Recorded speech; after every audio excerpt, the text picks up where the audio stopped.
যারা যারা ঘুরতে না যাইতে পারছেন তারা আমাদের এই যে বিলের মধ্যে আসেন, দেখেন কত সুন্দর দৃশ্য। ওই যে সূর্যটা কিন্তু অস্ত যাচ্ছে, মানে সূর্যটা এত সুন্দর অস্ত যাচ্ছে দেখার মতো, কিন্তু খুবই দারুণ। ইয়েস বাবা, হ্যাঁ গুড, ওকে। তুমি কিনছো?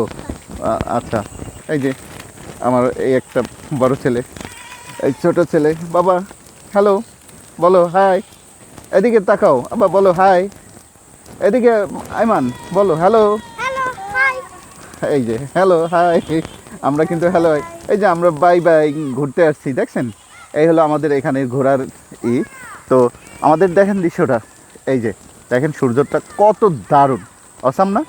এটা কিন্তু পাবেন না, এটা সহসা কিন্তু আপনারা পাবেন না আশেপাশে। তো এইরকম দৃশ্য দেখার জন্য কিন্তু আশেপাশে অবশ্যই এরকম একটা সুন্দর বিল থাকবে, বিলের পাশে বাড়িটা থাকবে, কি দারুণ তাই না? তো দারুণের কথা দারুণই, কিন্তু অসাধারণ। আমরা কিন্তু এখন এই যে সূর্যের শেষ মুহূর্ত যেটা, আমার ছেলেও কিন্তু চলে এসেছে আচার খাইতে, কি দারুণ দৃশ্য না?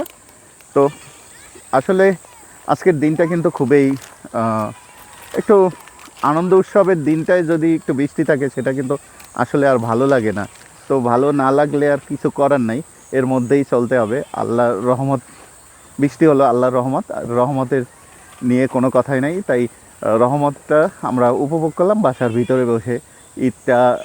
ঈদের আনন্দটা বাইরে যাই উপভোগ করতে পারলাম না, যদিও এটা একটা বিশাল পাওনা। কারণ এই বাইরে যেহেতু যেতে পারেন নাই, তার মানে ঘরের মধ্যে বসে ফ্যামিলিকে সময় দিতে পারছেন, অন্য সময় কিন্তু সময় দেন না। আজকে না হয় এই দিনটার উছিলায় আপনি সময় দিতে পারছেন, এটাও কিন্তু একটা ভালো ভালো দিক।